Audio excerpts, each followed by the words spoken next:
You will marry Lord Blackmere by the end of this winter, whether you wish it or not, because a daughter with no fortune has no right to refuse the Parkrot hand offered to her. The words had fallen across the grand ballroom of Ashcombe Hall like a blade. Lady Verity Blackwood had spoken them with a calm smile, one gloved hand resting upon the silver tray beside her, as if she were announcing a pleasant arrangement, rather than destroying a young woman's future. The guests surrounding the chandelier laughed softly. Some hid their amusement behind fans. Others exchanged knowing looks over their wine-glasses. Lady Aurelia Valencrest stood in the centre of the room, her face pale beneath the candlelight. She had not been invited to a celebration. She had been summoned to witness her own fate being decided. Her stepmother had not asked for her agreement. Her father had not defended her. The Earl of Valencrest had lowered his eyes and allowed the silence to answer for him. Lord Blackmere, the man everyone in London whispered about, waited near the fireplace. They called him cold. They called him merciless. They said he had no tenderness in his heart. And now Aurelia was being sent to become his wife. The guests believed they had witnessed the end of Lady Aurelia Valencrest's life as she knew it, but none of them knew that the marriage they mocked would reveal a secret powerful enough to shake the entire Valencrest family. Before the story continues, tell us where you are listening from today. If you enjoy these tales of forgotten voices and hidden justice, subscribe to the channel and turn on notifications so you never miss a story. Your support through likes and shares helps this channel bring more journeys of courage, dignity, and redemption to you. Now let us return to the beginning of Aurelia's story. 3 months earlier, Aurelia had still believed Ashcombe Hall was her home. It was a belief that had survived years of quiet disappointment. She had grown up among polished floors, carved wooden staircases, and portraits of ancestors who looked down upon every visitor with expressions of permanent authority. Yet despite the beauty surrounding her, Aurelia had always known that affection inside those walls came with conditions. Her father, the Earl of Valencrest, had once been a warmer man. After the death of Aurelia's mother, however, grief had made him distant. Then came Lady Verity Blackwood, a widow with sharp instincts and a talent for making every room seem to belong to her. Verity had not arrived at Ashcombe Hall as an enemy. She had arrived as a woman offering comfort to a grieving nobleman. Within a year, she had become the person who managed the household accounts, selected the guests, and decided which conversations were worth hearing. Aurelia had learned quickly that there were many ways to remove someone from a family without ever opening the front door. A forgotten invitation was one way. A conversation that stopped when she entered was another. A servant who suddenly avoided her eyes was another. She had not been beaten or openly imprisoned. The cruelty was quieter than that. It was the slow removal of importance. Her father had no son. That fact had followed her throughout her life like a shadow. In the world she inhabited, a daughter could inherit affection, memories, and expectations, but wealth and authority were often controlled by men who had never known the inside of the home they controlled. Lady Verity understood that better than anyone. The estate of Valencrest had debts. Not enough to ruin the family immediately, but enough to create fear. The vineyards required repairs. The tenant farms had suffered through difficult seasons.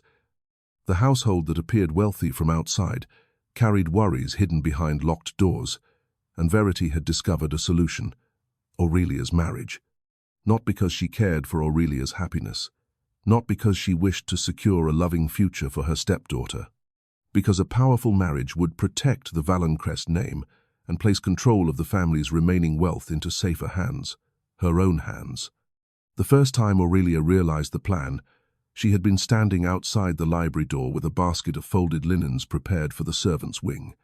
She had not intended to listen. She had only stopped because she heard her own name. The door had been slightly open. Inside, Lady Verity spoke with a confidence Aurelia had never heard before. Lord Valencrest had asked whether the arrangement was truly necessary. Verity had answered that necessity was often mistaken for cruelty by people who had never carried responsibility. She had spoken of Lord Blackmere as if he were not a man but a shield, a wealthy shield, a powerful shield, a frightening shield. Aurelia had walked away before hearing everything. She had not cried. She had not confronted anyone. That was not because she felt no pain. It was because she had learned that tears were often treated as proof that a woman was too fragile to understand her own circumstances. Instead, she had returned to her room, opened the small wooden box that had belonged to her mother, and examined the few things she still possessed. A faded ribbon, a small pearl pendant, and a sealed letter she had never been allowed to open. The letter had been placed inside the box years earlier, but her father had always told her it was a private matter belonging to the past. Aurelia had respected that, until now. Her fingers had touched the edge of the envelope many times, but she had never broken the seal. That evening, for the first time in her life, she had wondered whether obedience had protected her or only made her easier to control.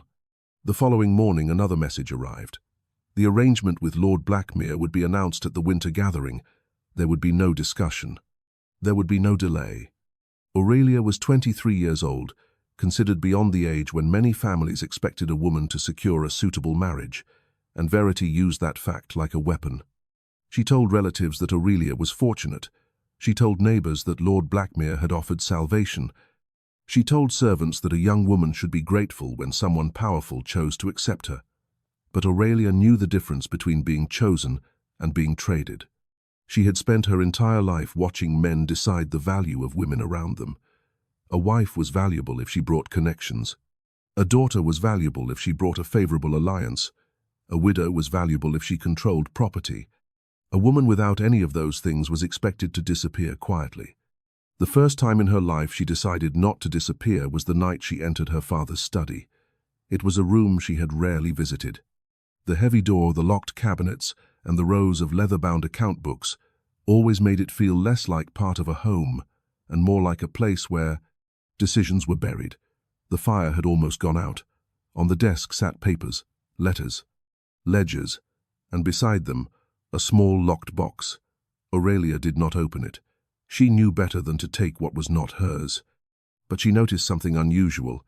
A piece of paper had fallen beneath the desk. It was only a corner of a document, only a few visible words. But one name was enough to make her heart stop. Valenkrest, Trust.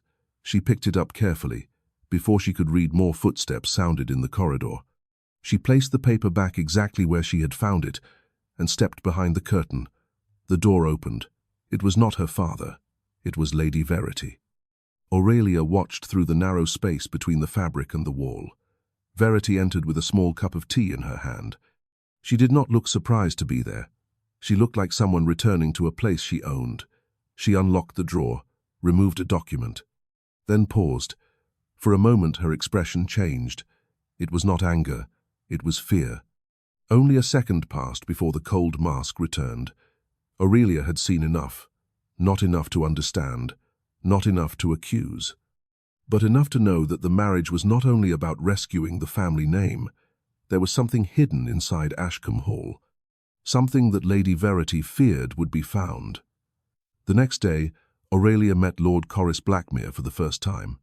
The meeting took place in the garden, the only place at Ashcombe Hall where conversations sometimes escaped the walls. He was not what she expected. The rumors had created a monster. The man standing before her was simply a man with a serious expression, dark coat, and eyes that seemed more tired than cruel. He did not begin by discussing her beauty. He did not compliment her family. He did not speak about what she could provide. Instead, after a long silence, he asked a question no one had ever asked her. What did Lady Aurelia Valenkrest want? The question was so unexpected that she almost believed she had misunderstood him. No one had asked what she wanted since her mother died.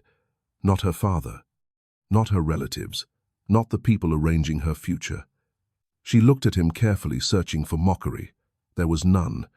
For the first time in years she considered answering honestly, but honesty had always been dangerous inside Ashcombe Hall. So she only said that she wanted the freedom to decide her own life. Lord Blackmere did not laugh. He did not tell her that such wishes were impossible.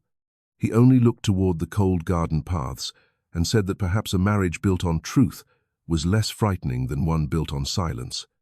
Aurelia did not trust him. Not yet. A lifetime of disappointment could not disappear because one man asked one kind question. But something inside her shifted. Not hope, not love. Something smaller, something that came before both. the possibility that she might still have a voice. 3 days later, the ballroom of Ashcombe Hall filled with nobles, and Lady Verity prepared to make Aurelia's surrender public. She had chosen the room carefully. The same room where every family victory was displayed. The same room where every family shame was remembered. The same room where she believed Aurelia would have no power.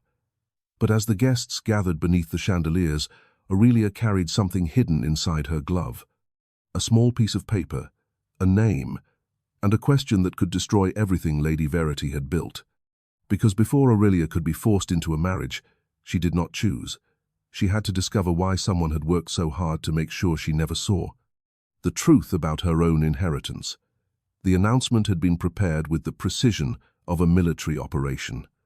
Lady Verity had selected the guests carefully. Every important family connected to the Valenkrest name had received an invitation. Every person whose opinion mattered in London society had been given a reason to attend.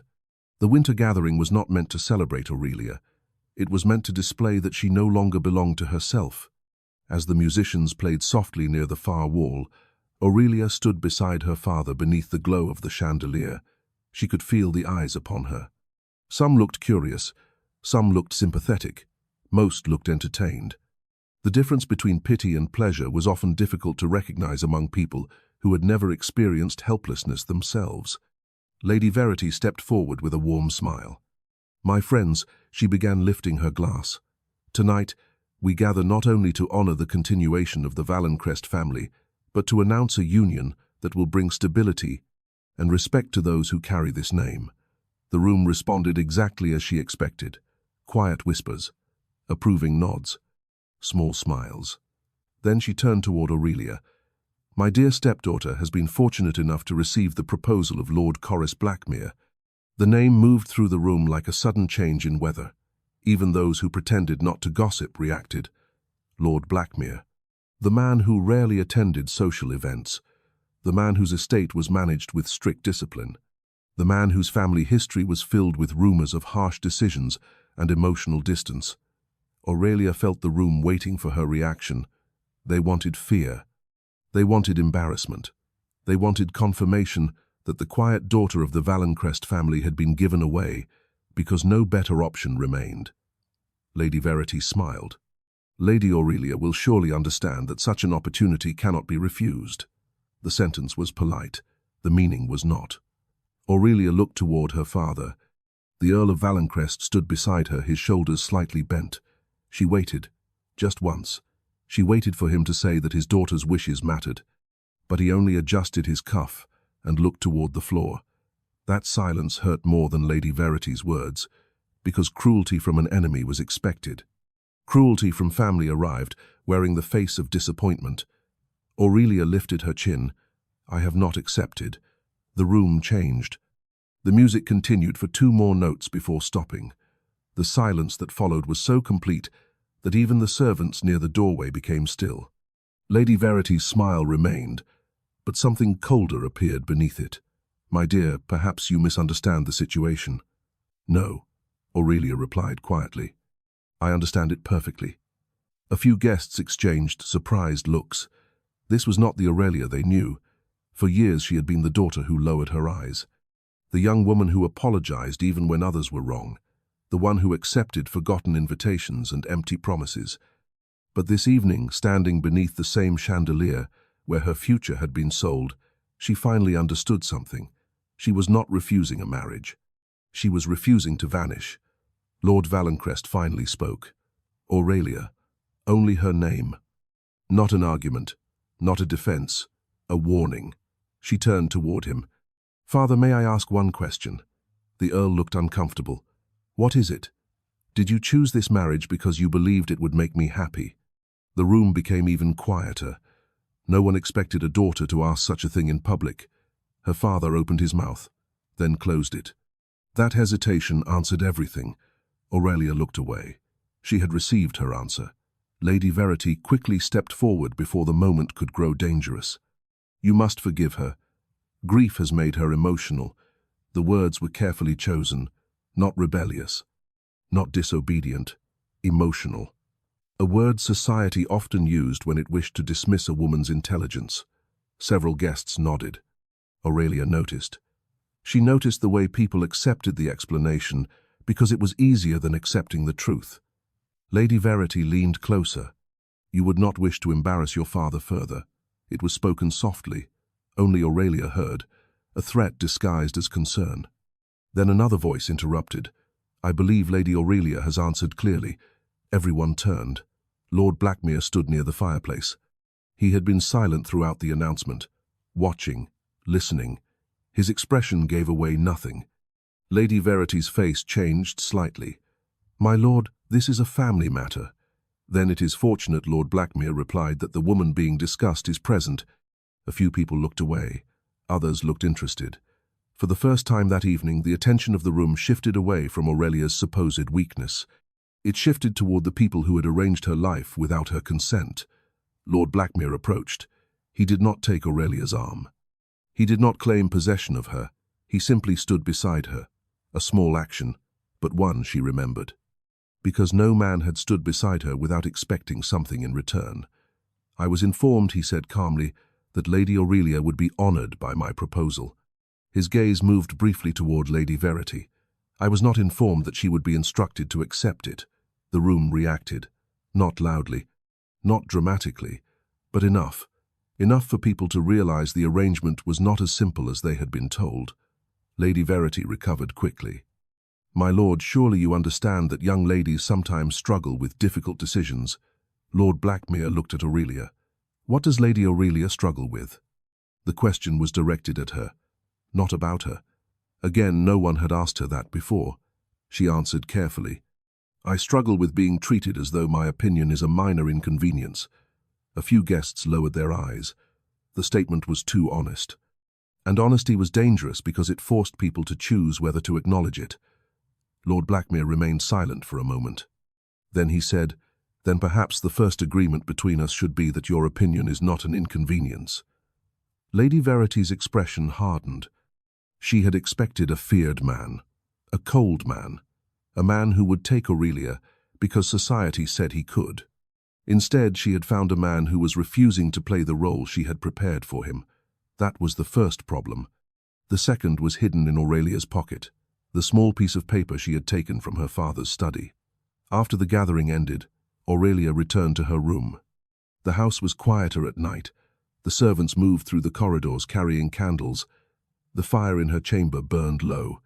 Outside rain touched the windows, reminding her that winter did not care who was rich or poor. Cold reached everyone eventually. She removed the paper from her glove. The words were still there. Valenkrest, trust. But beneath them she had now noticed something else. A date. And a signature. A name she recognized. Her mother's name. Evelina Valenkrest. Aurelia sat down slowly. Her mother had died when she was young. Too young to understand the conversations happening around her. Too young to know what questions she should ask. But suddenly the past did not feel finished. It felt hidden.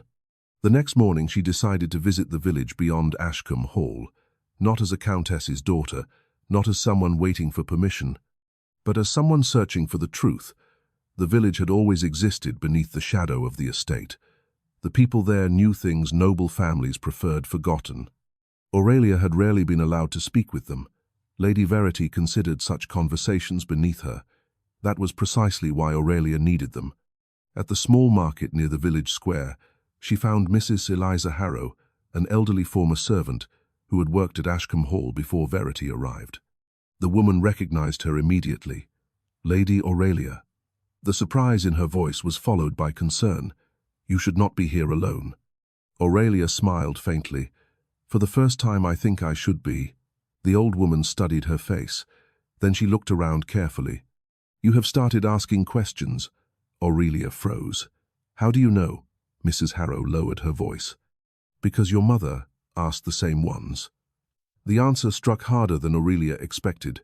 She had spent years believing her mother had left behind only memories, not unfinished battles.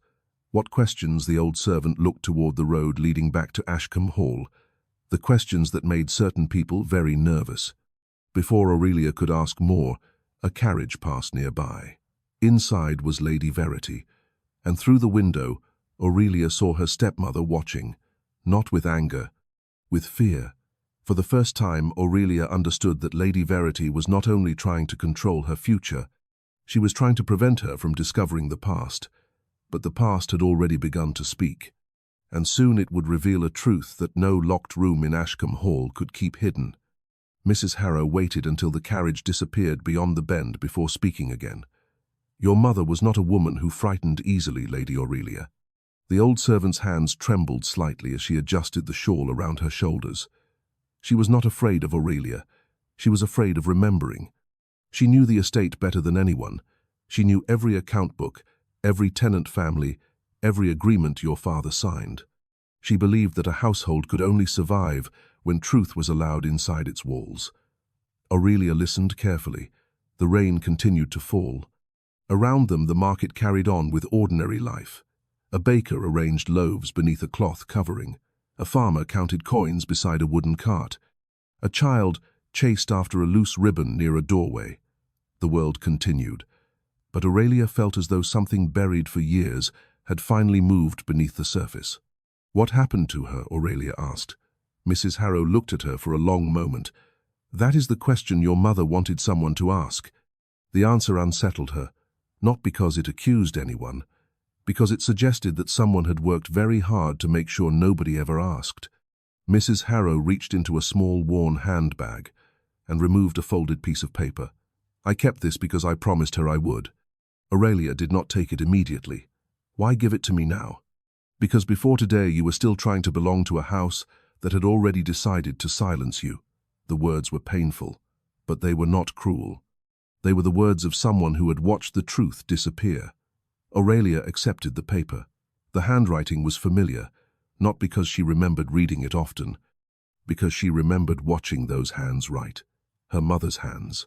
The letter was not long. It contained no dramatic accusation, only careful questions, questions about money transferred from the estate, questions about documents removed from the library, questions about a trust created before Aurelia was born. And at the bottom of the page was one sentence: "If anything happens to me, Aurelia must know that her future was protected before others decided she had no value." Her breath caught. For years she had believed her mother's death had left her with nothing but grief. Now she wondered whether it had left her with something far more dangerous: a reason to fight. When Aurelia returned to Ashcombe Hall that evening, the house felt different, not because anything had changed. The same portraits watched from the walls. The same servants walked quietly through the corridors. The same fires burned in the same rooms. But Aurelia was no longer looking at her home as a daughter. She was looking at it as a witness, and witnesses noticed things. A servant who avoided a question, a locked drawer that appeared too often, a conversation that stopped too quickly. She entered the library after dinner. This time she did not hide. She walked directly toward the shelves. The room smelled of old paper and burning wood. The desk where she had found the document remained untouched. Almost. Aurelia noticed a small mark near the lock of the drawer. Someone had recently forced it. Not enough to damage it, enough to open it. She reached inside her glove and touched the letter from her mother. Then she heard footsteps. Aurelia turned. Lord Blackmere stood at the entrance. For a moment neither spoke. "I apologize," he said. "I did not intend to interrupt." Aurelia almost smiled. The man everyone feared was the first person in Ashcombe Hall who apologized for entering a room. "I thought you believed interruptions were unnecessary, only when they prevent someone from finding the truth." His answer surprised her. She studied him. "You knew something was wrong. I knew the proposal was presented to me differently than it was presented to you." He stepped closer but remained at a respectful distance. "Your stepmother told me that you were a young woman without interest in managing your own affairs." She described the marriage as a kindness. "And what did you think Lord Blackmere looked toward the locked drawer?" "I thought a person who speaks about another person's life without asking them anything has already revealed too much." The quiet honesty of his words disturbed her more than an insult would have, because insults were easy to defend against. Kindness required trust. And Aurelia had very little left to give. "Why did you agree to meet me?" He was silent for a moment. Then he answered, "Because I knew what it was like to have people decide who you were before you entered the room." For the first time, Aurelia saw something behind the rumors surrounding him. Not coldness, restraint. A man who had learned to protect himself by showing nothing. Before she could respond, a sound came from the corridor, a door closing. They both looked toward the hallway. Lord Blackmere moved first, but whoever had been there was already gone. Only a small object remained on the floor, a torn piece of paper. Aurelia picked it up. The writing was only partially visible, but one word was clear: Blackmere. Her heart tightened. Someone had been connecting her name with his. Someone had been watching. The following morning, Lady Verity announced another change. The wedding date would be moved forward, not because of love, not because of celebration, because pressure was increasing. The longer Aurelia remained uncertain, the more chances she had to ask questions. And Lady Verity understood something important. A woman who begins asking questions is far more dangerous than a woman who begins shouting. That afternoon, Aurelia found another clue. Hidden beneath old household records was a small account book that should never have been there. It was not a grand discovery.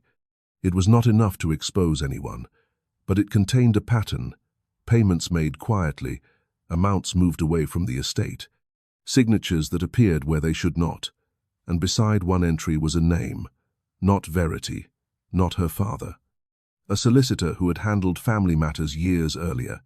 Aurelia closed the book. The truth was not a single door waiting to be opened. It was a hallway filled with doors, and someone had been locking them one by one. That night she returned to her chamber and placed the evidence inside her mother's wooden box. For the first time in her life, the small box did not feel like a place where memories were kept. It felt like a place where a future was being built. But before she could sleep, a knock came at her door. A servant girl stood outside, pale and nervous. "Lady Aurelia, forgive me. I was told not to disturb you." "Who told you that?" The girl hesitated, then whispered, "Lady Verity." Aurelia looked at her carefully. "What did she want?" The servant lowered her voice. "She asked me to search your room." The corridor became silent. Aurelia understood immediately. Lady Verity was no longer waiting for the marriage announcement to solve the problem. She knew Aurelia had found something. The servant quickly added, "I did not search. I only pretended to." "Why?" The girl looked down. "Because my mother worked here before Lady Verity arrived. She told me your mother was kind." Aurelia felt something she had almost forgotten. Not safety, not yet, but support. A small thread connecting her to people who had seen the truth before she was ready to see it herself. The next morning, Aurelia would have to decide whether to continue searching quietly or confront the people who had controlled her life for years. And whatever choice she made, one thing had become certain. The marriage meant to remove her voice had become the very reason she finally found it. The following morning, Aurelia did not go to breakfast. That small decision alone would have surprised everyone at Ashcombe Hall. For years, breakfast had been one of the many rituals where she made herself invisible. She arrived on time. She spoke when spoken to. She accepted whatever conversation was offered and ignored whatever conversation was withheld. But that morning she remained in her chamber until the household understood that she was no longer following the rhythm created for her. It was not rebellion. It was preparation. She sat beside the small writing table near the window, the wooden box containing her mother's papers open before her. Outside, winter rain covered the gardens in a grey veil. The trees stood bare against the sky, and the paths that once seemed elegant now looked almost like borders, separating those who belonged from those who were merely allowed to remain. Aurelia unfolded the account notes she had discovered. The figures were incomplete. The names were partial. But patterns had a way of revealing themselves to those who were patient. She copied the numbers carefully into a private notebook, not because she understood everything yet, because she knew understanding came after observation. That was something her mother had taught her. Aurelia remembered sitting beside Evelina Vallancrest in the library as a child, while her mother reviewed household expenses. At the time she had thought the work was dull. Now she realized it had been a lesson. Her mother had never simply counted money. She had counted promises. She had counted obligations. She had counted the distance between what people said and what they actually did. A knock came at the door. Aurelia closed the notebook before answering. It was her father. The Earl of Valencrist looked older than he had the previous week. Not weaker, just tired. Aurelia. She noticed something immediately. He did not call her by a title. He did not speak as an earl addressing a daughter who needed correction. He spoke as a father who had finally realized the distance between them. I heard there was an incident with one of the servants. Aurelia remained standing. There was, and the servant was asked to search my room. The Earl's expression changed. Only slightly, but enough. You believe Lady Verity ordered this? I know she did. He looked away. That was the familiar gesture, the same gesture he had made in the ballroom, the same gesture that had protected him from having to choose. Aurelia felt disappointment rise inside her, but this time it did not control her. She had spent too many years waiting for him to become the father she needed. Now she needed to become the woman she needed. Father, did you know about my mother's trust? The question stopped him. For several seconds the room contained only the sound of rain against the glass. Then he said quietly, "Who told you about that?" So it was true. Aurelia did not answer immediately. She watched him, not as a daughter seeking comfort, as someone searching for honesty. My mother left records. The Earl moved toward the fireplace. Your mother worried too much. Did she? His silence lasted too long. Aurelia stepped closer. What was the trust? It was created for your protection. Then why was I never told? The Earl closed his eyes. The question hurt him, but Aurelia no longer knew whether she felt sympathy or anger. Because after your mother's death things became complicated. Complicated for whom? The words escaped before she could soften them. Her father looked at her, and for the first time Aurelia saw shame in his expression. Not anger, not authority, shame. I made mistakes. The admission was quiet, almost impossible to hear, but it existed. Aurelia had waited years for an apology that never came. Yet now standing in front of her, her father offered only a fragment of the truth. What kind of mistakes? Before he could answer, another voice interrupted. Lord Valencrist, I believe you are needed in the East Room. Lady Verity stood at the open doorway. She had entered without knocking. Aurelia noticed that. She noticed everything now. Her stepmother's expression was calm, but her eyes were not. They moved from her father to the wooden box, then back to Aurelia. Only a second, but enough. Lady Verity knew. Not everything, but enough. Your daughter appears distressed, Verity said. Aurelia almost laughed. Not because it was funny, because the pattern was becoming obvious. Whenever Aurelia spoke, someone attempted to redefine what she was doing. Curious became emotional, determined became difficult, aware became unstable. No, Aurelia replied. I am finally paying attention. The room went still. Lady Verity's face hardened. The Earl looked between them, and Aurelia understood something important. Her stepmother was dangerous because she rarely attacked directly. She changed the meaning of events. She convinced people that the victim was the problem. That was how reputations were destroyed, not with one great lie. With many small ones. That afternoon the pressure increased. A message arrived from Lord Blackmere. He requested a private meeting, not at Ashcombe Hall, not under Lady Verity's supervision, at a quiet inn near the village road. The suggestion alone caused whispers among the servants. Aurelia knew what society would assume. A meeting between an unmarried woman and a gentleman was always examined more harshly than the actions of the gentleman himself. But she accepted, because fear had already taken too much from her. The inn was modest compared with the grand rooms of Ashcombe Hall. There were no chandeliers, no portraits, no servants carefully positioned to hear every word. Only a small table near the window, a warm fire, and the smell of fresh bread from the kitchen.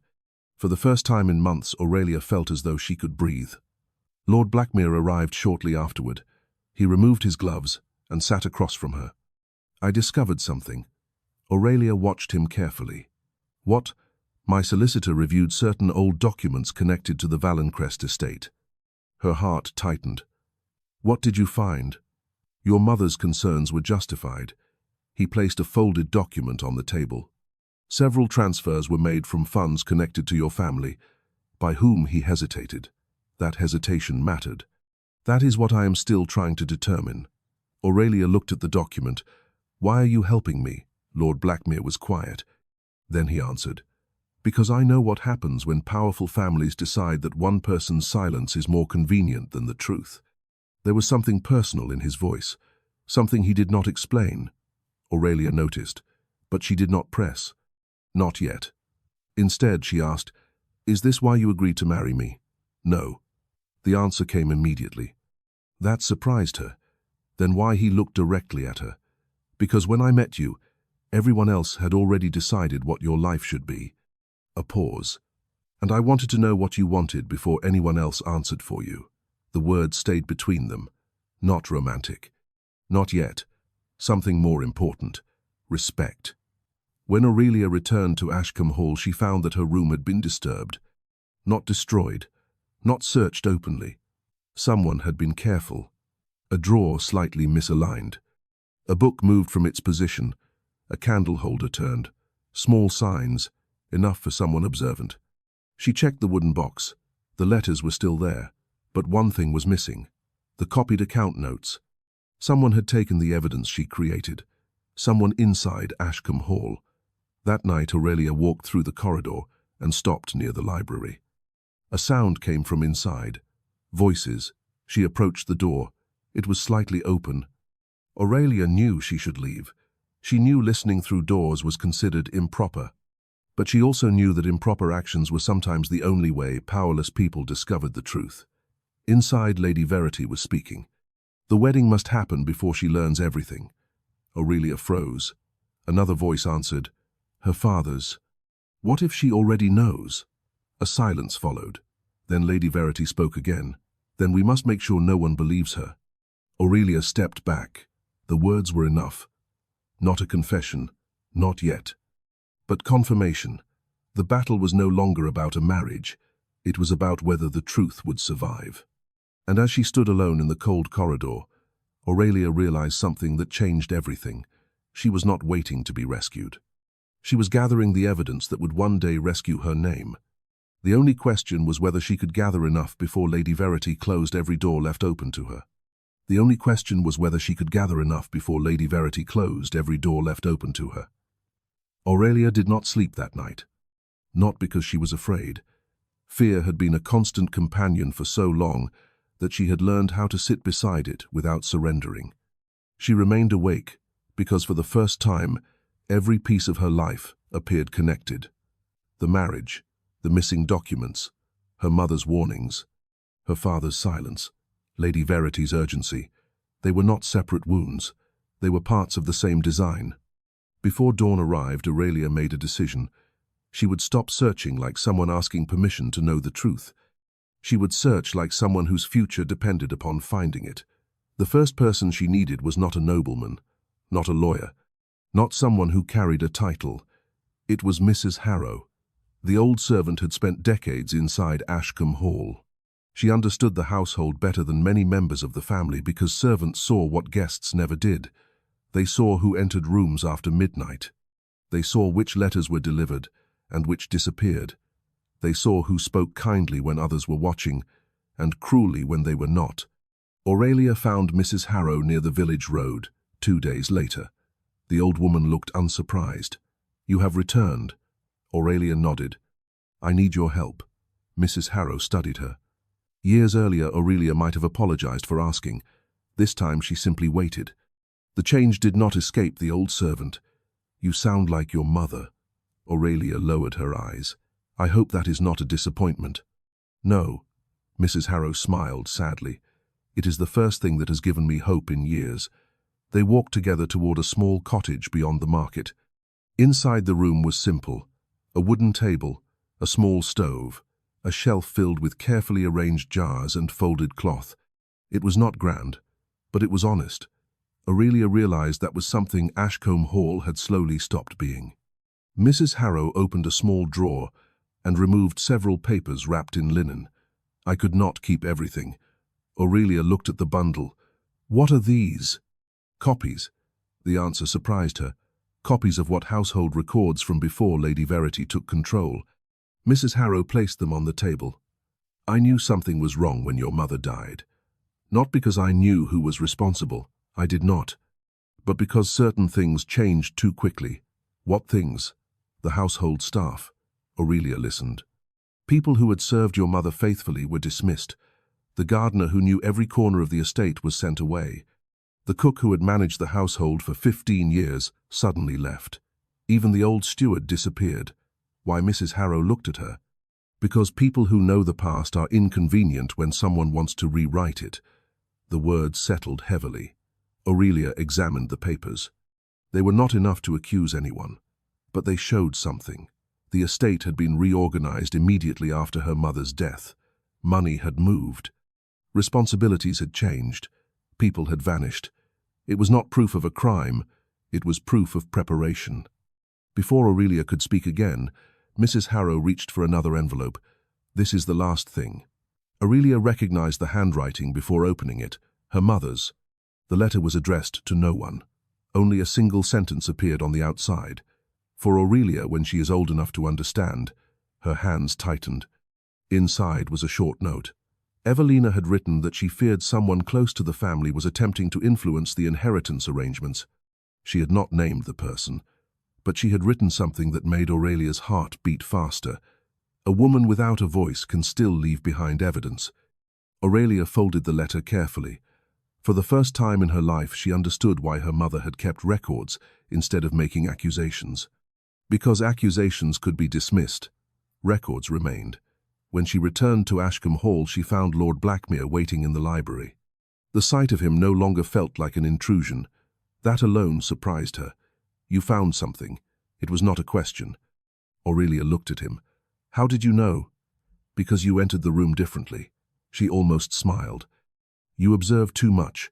That is often safer than speaking too soon.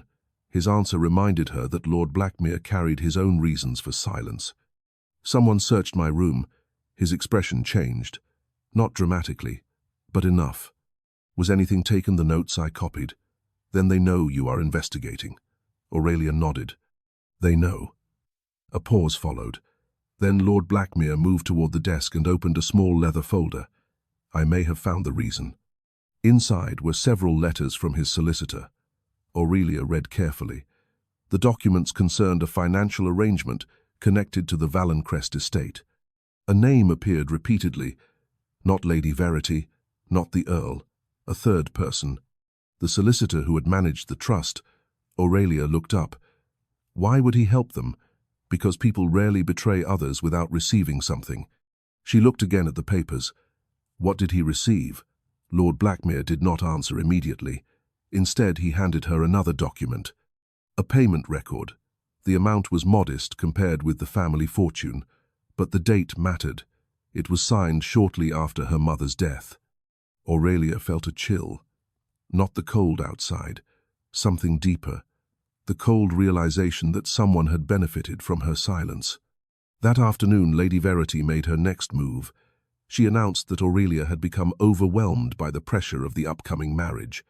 The statement was delivered, not privately, publicly, at dinner, among relatives, among guests, among people who would carry the story beyond Ashcombe Hall.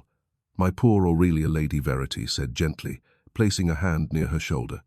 She has suffered so much that she has begun imagining dangers where none exist. The old pattern returned. Not an accusation, a suggestion. Not madness, but instability. Enough to damage a reputation. Aurelia looked around the table. Some guests avoided her eyes. Others watched with curiosity. They were waiting to see whether she would become angry, whether she would prove the story Lady Verity was creating. Instead, Aurelia remained calm. I find it interesting, she said, that every time I ask a question, someone announces that I am unable to think clearly. The room became silent. Lady Verity's hand lowered. Aurelia continued. I have not accused anyone. I have only asked to understand my own affairs. Her father looked uncomfortable, but this time he did not look away immediately. That mattered. A small change. A beginning. Lady Verity smiled. You see, emotional? No, Aurelia replied. She looked directly at her, concerned. The difference was small, but it changed the room. Because concern belonged to a reasonable person, emotion belonged to someone others could dismiss. For the first time, Aurelia refused to accept the label placed upon her. Later that evening, she received a message from Lord Blackmere. Not a letter. A request. He wished to speak with her before the wedding arrangements progressed further. When they met in the garden, the winter air was sharp. The cold surrounded them. But for once, Aurelia did not feel alone in it. "I need to tell you something," Lord Blackmere said. She waited. "My family name carries its own history." She looked at him. The rumors he gave, a faint expression of amusement. "Some of them are true." The honesty surprised her. "My father made decisions that harmed people. He believed reputation mattered more than kindness." Aurelia understood. "You are afraid of becoming like him." Every day, the answer was quiet. Not dramatic, not designed to gain sympathy, simply true. Aurelia looked at the man society feared, the man who had been described as heartless. Yet he was the only person who had admitted his own weaknesses. "I thought you were dangerous," she said. And now she considered, "Now I think you understand danger." For a moment, neither spoke. The garden remained the only place where Ashcombe Hall seemed unable to control every word. Then Lord Blackmere said, "If this marriage happens, it will not be because your family forced you." Aurelia looked at him. "It will be because I choose." The sentence stayed with her. Choice. A simple word. A word that had been taken from her for years. That night, however, before Aurelia could decide what her future would become, Lady Verity made one final attempt to remove her from the path. A sealed letter arrived. Inside was an announcement. The wedding date would be moved forward immediately, and beneath the announcement was another message.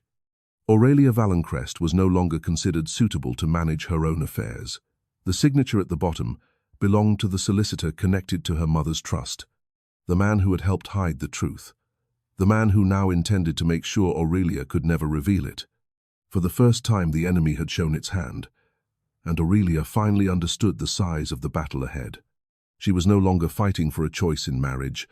She was fighting for the right to own her own name, the right to own her own name. For most women of her position, a name was something inherited, a family name, a husband's name, a title written beside theirs on invitations and documents. But Aurelia had learned that a name was not truly protected by ink or ceremony. It was protected by the truth behind it. And someone had spent years trying to erase that truth. The next morning, Ashcombe Hall woke beneath a heavy sky. The rain had stopped, but the cold remained. Frost covered the edges of the garden paths, and the servants moved quickly through the corridors carrying silver trays and folded linens. The household continued its routines as though nothing had changed. That was how powerful families survived scandals. They continued serving breakfast. They continued arranging flowers. They continued pretending the foundation beneath them was not cracking. Aurelia entered the dining room wearing a simple dark blue dress. Lady Verity immediately noticed. Not the dress itself, the confidence behind it. "You received the solicitor's letter, I assume," Verity said. Aurelia sat down calmly. "I did." And Aurelia unfolded her napkin. "I found it interesting." Lady Verity smiled. "Interesting, yes. A man I have never met has suddenly decided I cannot manage my own affairs." The Earl of Valenkrest looked up. "Aurelia, perhaps this is not the time." She turned toward him. "When would be the correct time, father?" He had no answer. That silence was becoming familiar. But now Aurelia recognized it for what it was. Not confusion, avoidance. Lady Verity reached for her tea. "You must understand that people are concerned. People, the family." Aurelia looked at her. "Or the people who benefit when I have no voice." The spoon in Lady Verity's hand stopped, only briefly, but Aurelia saw it. The smallest crack. Enough. Not victory. Not yet. But proof. After breakfast, Aurelia went directly to the library. She no longer cared whether anyone considered it unusual. The room had once represented everything that excluded her. Now it represented something else, a place where answers were hidden.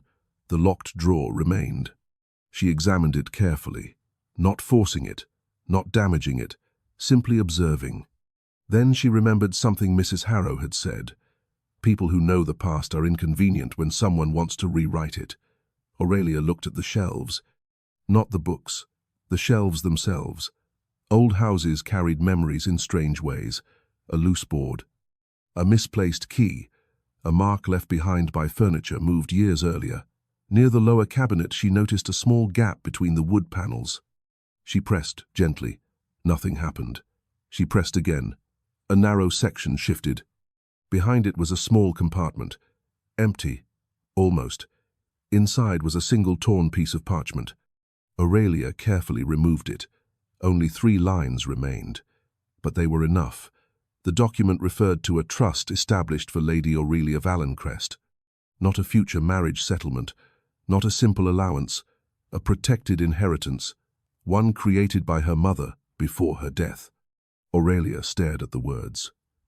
All these years, she had believed she was dependent on the mercy of others. She had believed every kindness was a gift. Every room she occupied was borrowed. Every choice required approval. But her mother had known. She had known that one day Aurelia might need protection from the very family meant to protect her. A sound came from the doorway. Aurelia turned. Her father stood there. This time he did not look angry. He looked defeated. "You found it." Aurelia held the parchment. "You knew." The Earl entered slowly. "I knew there was something." "Something." He looked at the floor. "Your mother did not trust certain people. Did she trust you?" The question struck him. Aurelia regretted nothing about asking it, because she needed the answer. After a long silence, he said quietly, "She trusted the man I was before I became afraid." The honesty hurt more than denial. Aurelia lowered the parchment. "Why did you let this happen?" Her father walked toward the window. "Because after your mother died, I was lost." The excuse was not enough, but the pain in his voice was real. "I allowed others to manage things because I thought they were protecting the family. And were they? No." The word was immediate. Aurelia looked at him. For the first time, he admitted the truth without being forced. "No," he repeated. "They were protecting themselves." The room became quiet, the kind of silence that carried more meaning than conversation. Aurelia wanted to forgive him. Part of her still wanted the comfort of having a father who finally understood. But understanding did not erase years. Love did not erase damage. And forgiveness could not come before truth. "Then help me," she said. The Earl looked surprised. "You still want my help?" "I want the truth." That was different, and he understood. Before he could answer, footsteps approached outside. The door opened. Lady Verity entered. She stopped when she saw the parchment in Aurelia's hand. This time there was no attempt to hide the fear. Only for a moment. But it was there. Aurelia noticed. Her father noticed too. And that was the first time the Earl of Valenkrest looked at his wife, as though he was seeing her clearly. "What is that?" Verity asked. Aurelia folded the parchment. "Something you hoped I would never find." Lady Verity recovered quickly. "Be careful with accusations." "I have not accused you." Aurelia stepped closer. "I have only started asking questions." That was the sentence Lady Verity feared most. Not anger, not rebellion. Questions. Because questions created possibilities. And possibilities created witnesses. That afternoon the household changed. Not openly, not dramatically. But everyone felt it. The servants spoke more quietly. The family members arriving for the upcoming wedding gathering watched Aurelia with new curiosity. The story Lady Verity had created was beginning to weaken. But she was not finished. She invited guests to Ashcombe Hall for a final announcement, a grand evening. A room full of witnesses, the same kind of room where Aurelia had first been humiliated, the same kind of room where society had laughed. Lady Verity believed repetition would create acceptance. She believed if enough people heard the same story, they would stop searching for another. But Aurelia had learned something important. A lie repeated in a ballroom was still a lie, and this time she would not stand alone beneath the chandelier. Because hidden among the guests would be someone Lady Verity never expected to appear, someone who carried a piece of the past, someone whose testimony could change everything. Aurelia did not know who that person was, and for the first time in many years, she realized she was not afraid of not knowing. She was afraid of what she might discover, because the truth was no longer a distant idea hidden inside old papers. It had become something alive. Something moving through the halls of Ashcombe Hall, something that had already caused people to make mistakes, and mistakes were where secrets revealed themselves. The evening before Lady Verity's gathering, Aurelia returned to the library after everyone had gone to their rooms. She did not search for documents, not this time. She searched for signs, a missing object, a disturbed shelf, a place where someone had recently stood. She had learned that powerful people often believed they controlled every room they entered. They forgot that servants cleaned those rooms. They forgot that candles burned down. They forgot that dust remembered movement. Near the desk, Aurelia noticed a small mark on the floor. A chair had been moved, not recently. But often, she followed the line of the chair toward the shelves and found a book that seemed slightly out of place. It was not a valuable book. Not a rare volume, only an old household record. Inside, between ordinary pages, was a folded note. The handwriting was unfamiliar. Aurelia opened it carefully. It was a message from a former steward of Ashcombe Hall, a man who had left the estate shortly after her mother's death. The note was unfinished, but one sentence remained clear. "I witnessed the change in the accounts and I know who ordered it." Aurelia felt her pulse quicken. Not because she had found the answer, because she had found proof that someone else had been searching for the same answer before her. The next morning, Lord Blackmere arrived earlier than expected. He found Aurelia in the garden, standing beside the frozen fountain. "You look as though you have discovered something." "I have discovered that I am not the first person who tried to uncover this." She handed him the note. He read it carefully. "This changes things, does it?" "Yes." His expression became serious. "Before we had signs of wrongdoing, now we have evidence that someone attempted to hide those signs." Aurelia looked toward the house. Ashcombe Hall stood exactly as it always had. Beautiful, impressive, unmoving. Yet, beneath its polished appearance, were years of decisions made by people who believed no one would question them. "I used to think this house belonged to my family," she said quietly. Lord Blackmere looked at her. "And now? Now I think it belonged to whoever had the courage to control it." He did not answer immediately, because he understood. The battle was not only about money, it was about power. That afternoon the final guests arrived. The ballroom was prepared once again. The chandelier was polished. The musicians arranged their instruments. The servants carried trays through the rooms. Everything appeared perfect. Lady Verity had chosen perfection because she believed perfection prevented questions. She welcomed guests with confidence. She spoke of the upcoming marriage. She spoke of family honor. She spoke of Aurelia's supposed gratitude. But this time the words sounded different, because Aurelia was no longer standing alone beneath them. Among the guests was an elderly gentleman who had travelled from outside London. He was not dressed as richly as the others. He did not seek attention. But when he entered the ballroom, Lady Verity lost colour in her face. Aurelia saw it. So did Lord Blackmere. The man approached slowly. "Lady Aurelia Valencrest." His voice was gentle. "I believe your mother would have wanted me to speak sooner." The room around them continued moving. But for Aurelia, everything stopped. "You knew my mother." The old gentleman nodded. "I was the steward of Ashcombe Hall before certain changes were made." A silence spread. Not complete, not yet, but enough. Lady Verity stepped forward. "That man has no place here." The steward looked at her. "That is interesting, Lady Verity. You did not object when my records were useful to you." The ballroom changed. A few guests turned. Others stopped pretending not to listen. Aurelia felt the shift. The same people who had laughed before were now waiting, not for humiliation, for revelation. The steward removed a small ledger from inside his coat. "I kept this because I believed one day Lady Aurelia would need to know what happened." Lady Verity's composure weakened, only slightly, but the room noticed. The Earl of Valencrest stepped forward. "What is in that ledger?"